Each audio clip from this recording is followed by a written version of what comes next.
Hello lovely people, how are you today? I hope you're well.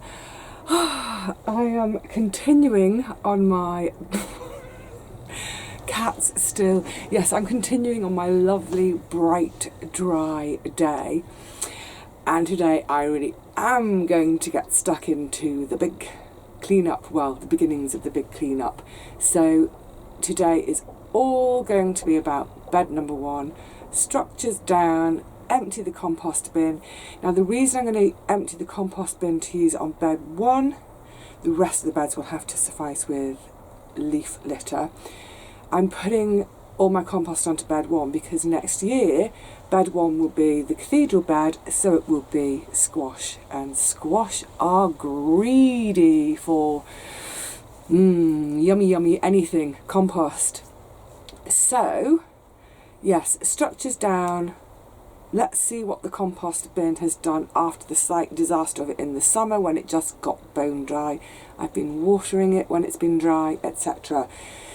So that's the priority today. But a quick, before I do that, I remembered to grab that other loofah that I spotted when I was doing the tour video.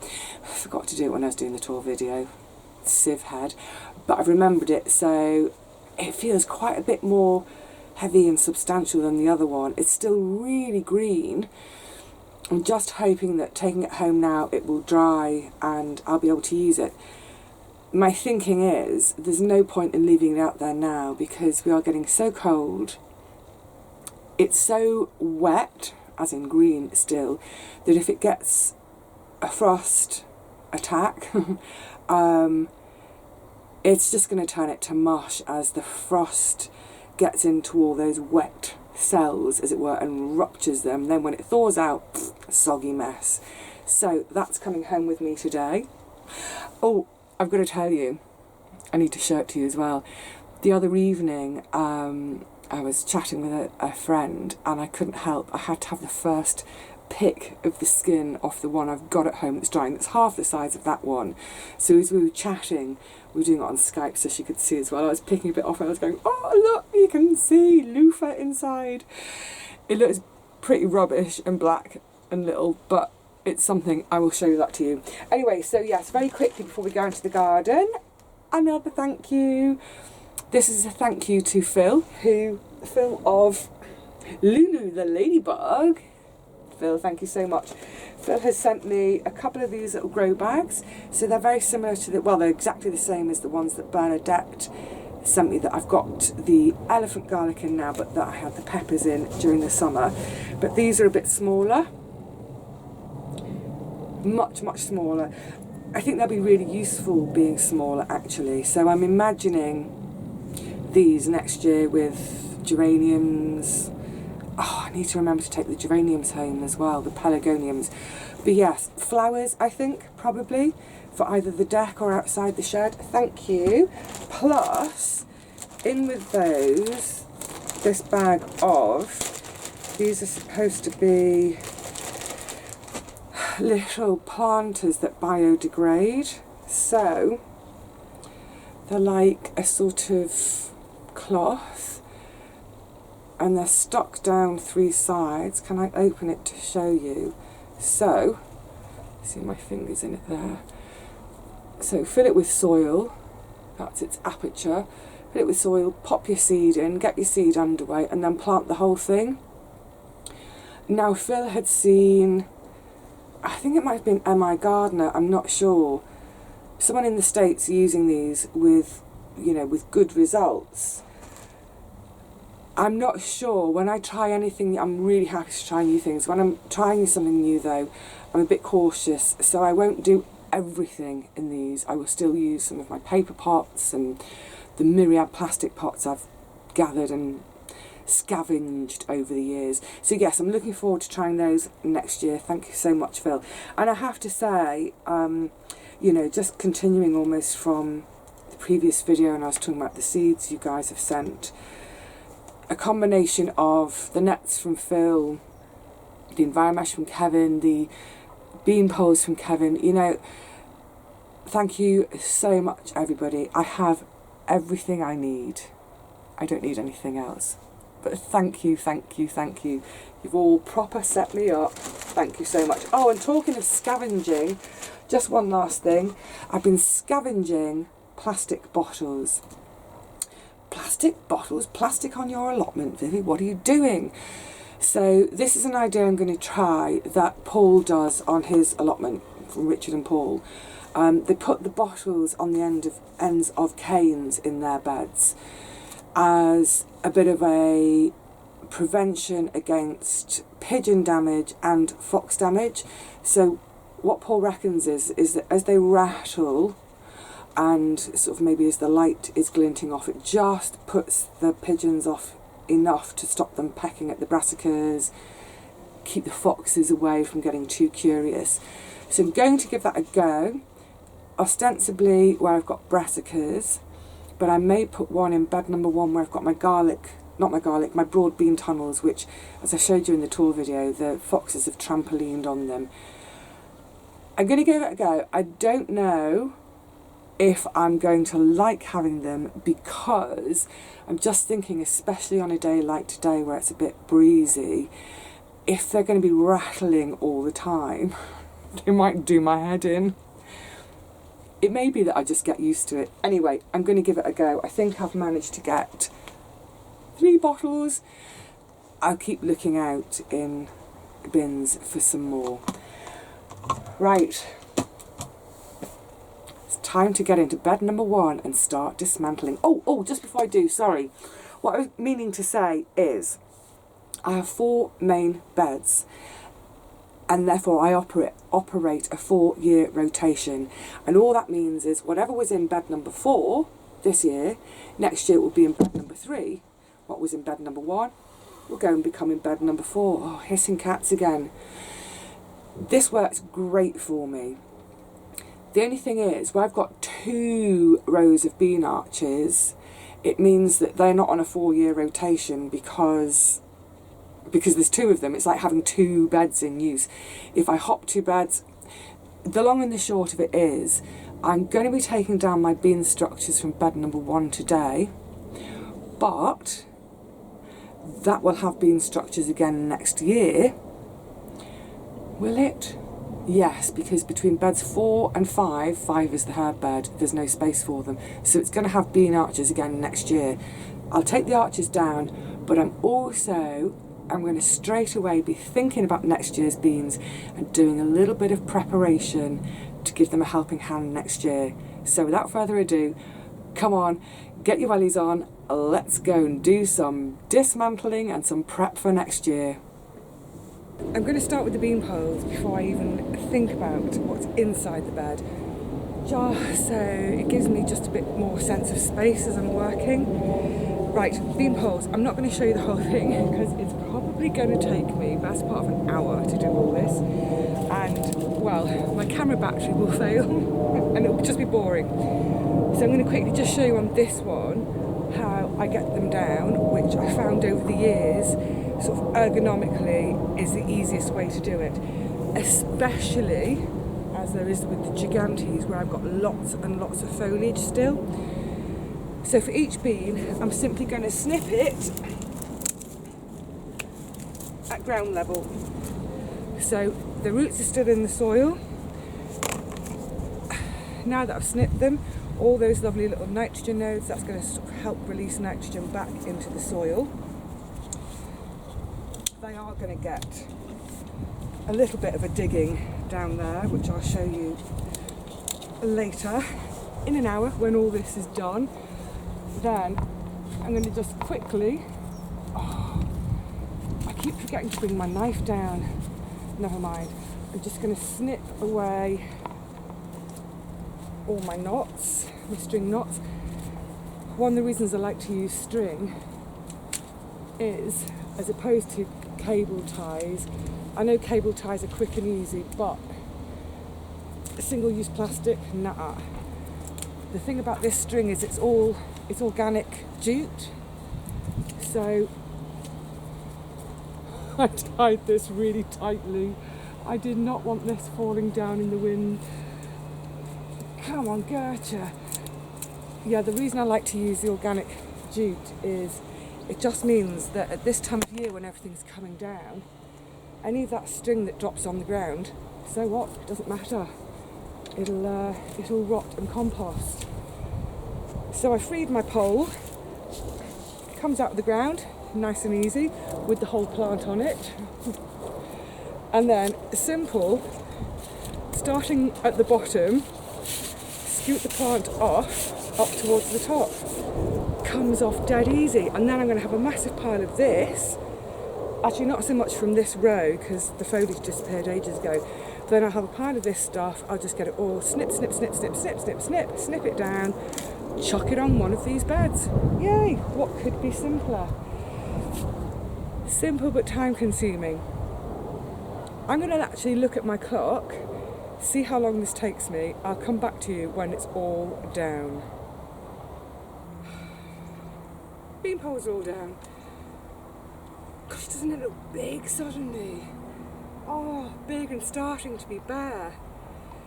How long did I say it would take me? 1 hour? Call me Mystic Meg. It took me 1 hour and 2 minutes. Yay! Room to move again. Now, I'm going to start in on the tomatoes, but before I do, I just want to show you something. So, any of you who've grown tomatoes before will probably know this sort of little trick, but this is for anyone who is maybe new to it this year and didn't do it, or is going to try for the first time next year. You'll often hear people talking about planting your tomato deeper than the pot it was in. And this is the perfect demonstration of why we do that. In its little pot at home, its little seed pot, the soil level, is that better? Yeah. The soil level came up to about here. Little teeny tiny seedling it was. And then when I came to plant it, I planted it so that the soil level was here. So original little seed pot, planted it deeper to the soil level here. And you may remember when I was doing that, I was talking about all the little white hairs, those little gorgeous hairy bits on the stems forming new roots, and that's an absolute perfect demonstration of how the plant's done that. So these were its little seedling roots, and then all of these have all come off the side of the plant where it was buried deeper. And of course the thing about doing that is the more roots it has, the more these little fibrous roots coming out, the better able the plant is to find and take up water and all those beautiful nutrients in the soil. So next year, when you come to plant your tomatoes, don't be afraid to plant them a bit deeper than your original pot level. Not only that, because I grow mine or bring mine on indoors, they always get a little bit leggy. So planting them a bit deeper and that's about how much of the rest of the plant. Let me just step back so you can see. When I actually planted them, the plants were maybe this big. So that was quite a lot to rock around. So by planting it a bit deeper, it just helps it to stop. Obviously I gave them a little stake too. But yeah, just have a little remember of that for next year. Get your tomatoes in a bit deeper and let them develop some extra roots for some extra nutrients. Now I'm going to get my tomatoes out today. Finally, the first week of November, it's crazy. Most of them are looking a bit black on the stem, and to be truthful with you, I don't know whether it's some blight that's finally come or whether it's just that the plants are naturally dying, because let's face it, it's blooming cold. Either way, I'm not going to risk it if it is blight. I'm going to get them chopped up and I'll take them home to put in the rubbish. So yes, let's crack on with clearing the tomato patch.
Goody, goody, good, good.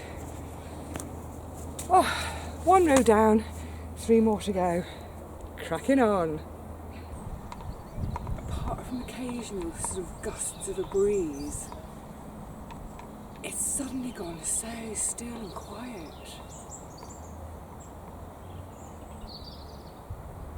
Just the birds, it's beautiful. And I have put out all my plastic bottles on sticks dotted in. I've got one here in the broad beans, in the Savoy, in the... I was going to say Black Forest Gatto. What am I thinking about? Oh, Black Forest Gatto. In the purple sprouting broccoli, kind of scans. And in the calabrese and in the kale. And every now and again they do rattle. And as I was saying earlier, I thought it might irritate me. But I'm actually enjoying it. I don't know why. It's just, I don't know, it's just a nice little tinkly sound. The jury's out as to whether it will work. It works for Paul apparently. Okay, anyway, so as you can see, backing up, Vivi reversing. The tomatoes are all out. My goodness, the garden is changing today. They're all out, chopped up. They're the first beds I'm going to start in now to compost and cover. But before I do, I'm just going to clear the rest of the bed of anything that's not staying in over winter, which includes my cotton spools from, empty cotton spools from all my sewing that I just use on the top of these canes. Now, the thing is, I use them mostly... I need to leave this stick in. Oh no, I'll just put it there. Yeah, I use them mostly to reassure all of you, because I know from comments, every time I put some small sticks in like this, wherever they are in the garden, you lot freak out and worry about my poor... Oops! You will worry about my poor eyes if I go A over T. Let's just put it like that. And of course, I do wobble and fall over a lot. Partly as it's a combination of the dyspraxia and my knees just like to buckle every now and again. Anyway, so I put all those bits of cotton reels on the tops of the canes just to reassure you that I'm not going to poke my eye out. I mean, they're still quite small, and if I was to go with any force down onto one of them, I probably would have an eyeball out. But that's pretty much true of anything I put on the top of them. Of course my glasses protect a little bit. But the good thing about them is, because they're white or cream, they kind of stick out like a sore thumb, so it just makes me slightly more aware of where the sticks are. I mean, I'm aware of where the sticks are anyway, but anyway, rest assured, I try to be sensible. So I'm just going to hoik out... Oh! I'm definitely having a bit of a dyspraxic moment this afternoon. Just going to hoik out all of my water bottles. So, for any of you who didn't see me planting the squash back at the beginning of June, which all seems like a distant memory now, I plant these water bottles next to the plants for watering. Two things about that. One, just going to take all the snails out. For one thing, the squash hate having wet stems, so by having these bottles, when I water, it's going to go under the plant to where the roots are. Great. But also, I feel like I use less water doing it this way, because I'm directing it really concentrated to exactly where it wants to be. So rather than, with a hose pipe, or even with the watering can, just it's sort of going everywhere. I'm filling each one of these up and then just letting it soak down into the soil to where it needs to be. I'm going to leave the foliage in for now because I've got a sneaking suspicion I'm going to be running out of light this afternoon. It's about 2:30 now. Oh, also gathering up all my plant labels. They don't need to stay in over winter. Yeah, come on, let me just hop a second.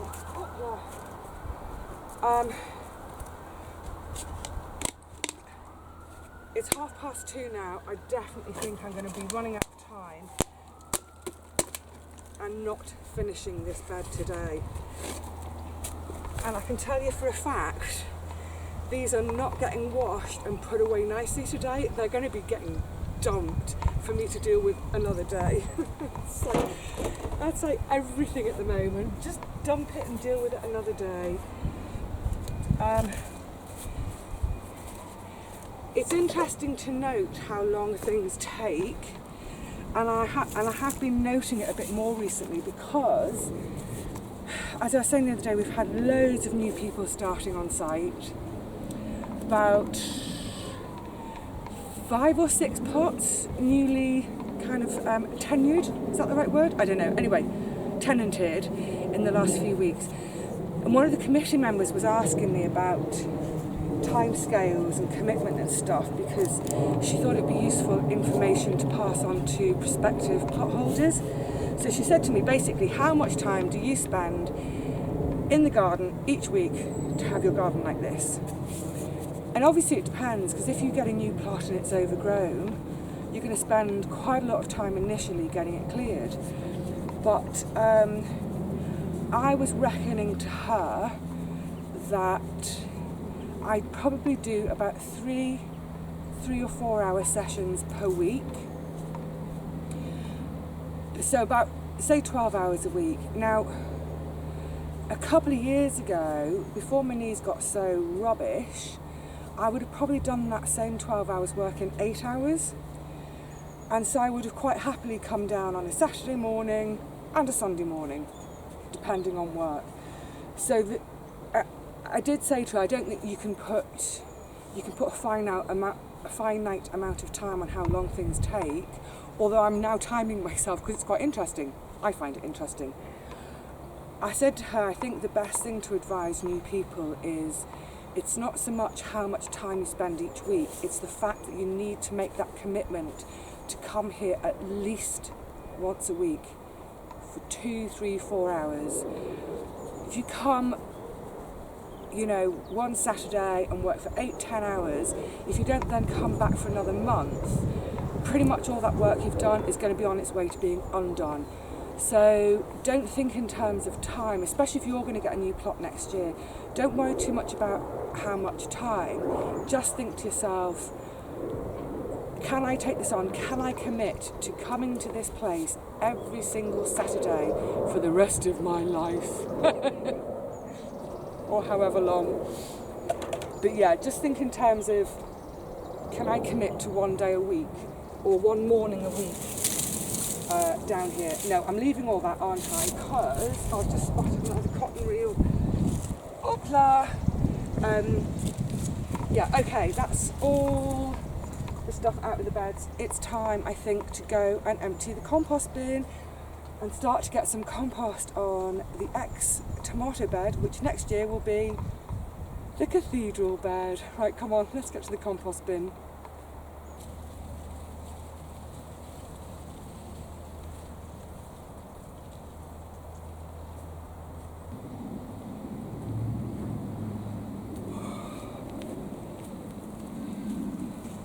Keeps you warm on a chilly day. Actually, that sun is really beautifully warm. Okay, so, I'm puffed.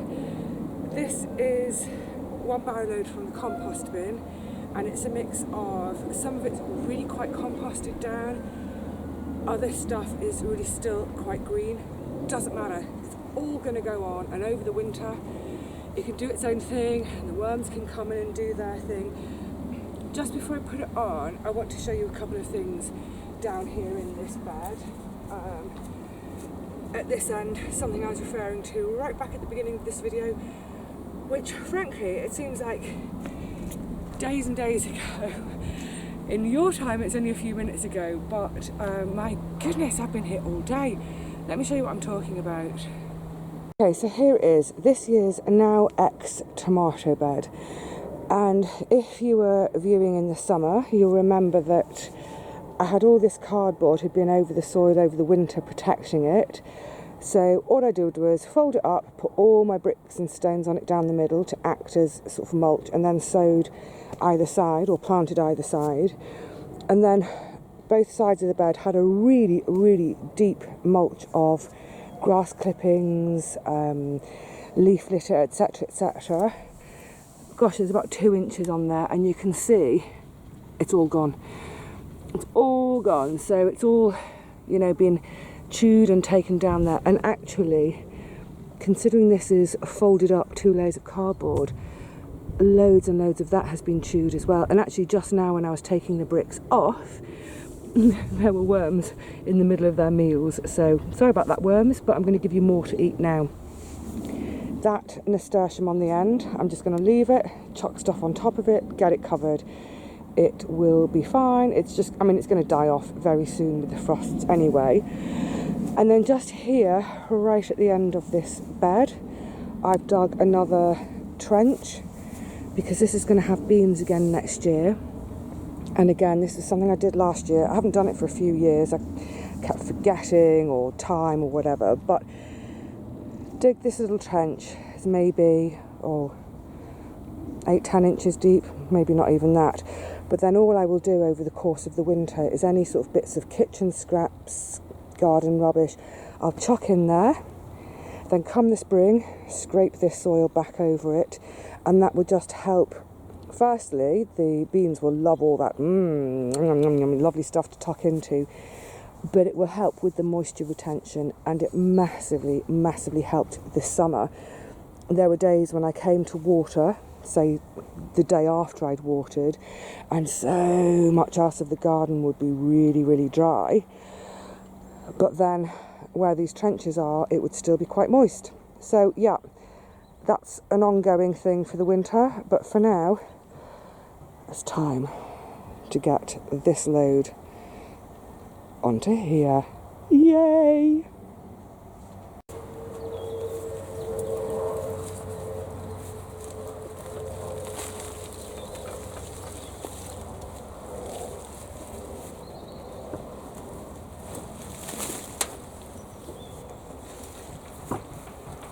It's amazing. Just a few moments ago, I was saying how I was losing the light, needed to get a giddy up, and now it's trying with all its might to shine again. So nothing pretty, nothing beautiful, just get it spread out a bit, get that cardboard on it, and turn my back on this bed for, gosh, where are we now? Beginning of November.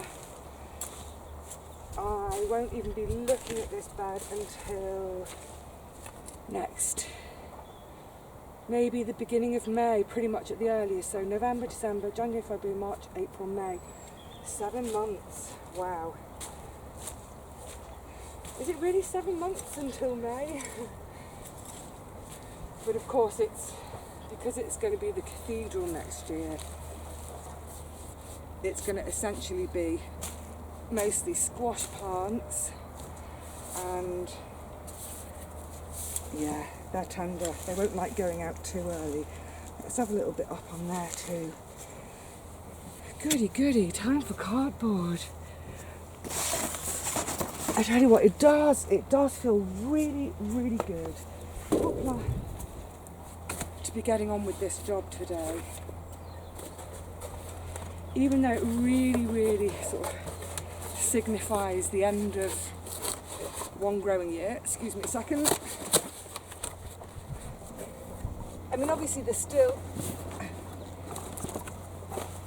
are still lots of plants growing in the garden, as there will be for the whole winter. But in terms of that real thrust of growing from May right through till September, even October, starting to put the beds away now really feels like that's it. It's time to have a long overdue rest. Hey, Rosie Posy. Oh, I think I was saying this the other day that it's bittersweet, isn't it? Bittersweet. I can't complain though. I think in general it's been an absolutely marvellous year.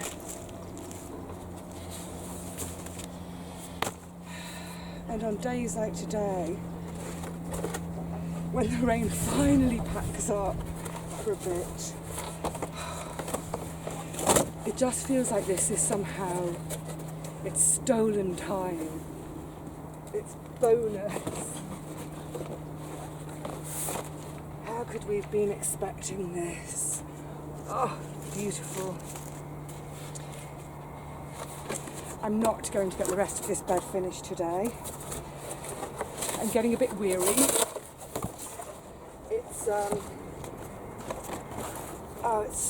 It's way past 3 now. I think it's about 3:30. It will be dusk soon. And stupidly, I forgot to bring any lunch with me today. My breakfast was at about 7:30 this morning. So yeah, I think I'm going to be driven home by my belly. Not driven in a car, I mean driven as in drive her out of town. So we'll just get this covered, get some bricks, planks of wood, whatever on it, and I can say, right, brilliant. I've begun the big autumn clean-up. Oh, what a great day. It's been a long day. Oh my goodness. My camera battery is running down. My battery has pretty much run down. I've made the most of the fact that today is our second dry day, and because the sun's been out all day, all that really heavy dew that was on the grass, that's all evaporated. So I finished my day with trimming all the paths. I haven't trimmed the edges with my edging shears because I'm done in. That can wait for another day, but I'm really glad to get that trimming done because it looks like we're now going to get another week of rain. And I didn't quite finish bed number 1, but never mind, it'll get done. It's kind of funny to make a note of how long jobs take, because there are times I think, you know, I've been here 3 or 4 hours, what have I done? I've done one thing. But my goodness, taking down beam poles, how long does it take to put them up? Probably takes about 4 hours to put them up, if not more. But anyway, look, it's all good stuff done today. It's been lovely to be outside in bright light for most of the day. It did get a bit dark, and just when I was getting the compost out, oh, the sun had its last hurrah of the day. It's beautiful light out there now. It is now fading really quickly. But when the sun is so low at this time of year, it's like, honestly, the garden, it looks like a stage set or a film set because it's so perfectly lit. It's gorgeous. So, done in. I need a nice long hot bath. I might brew up a pot of tea and take the whole pot into the bathroom with me so that I can refill my cup and not get out of the bath. Oh, information you don't need to know. Right, on that note, I'm going to say cheerio to you all. I hope wherever you're at with your gardens, you're deriving as much pleasure from yours as I am from mine. Whatever it is you're up to, have fun doing it, have some quiet Zen moments as well. Just get stuck in and enjoy yourselves. Until next time, farewell from me. The cats have all scarpered. I don't know where they are, but you know, farewell from the cats too. See you soon.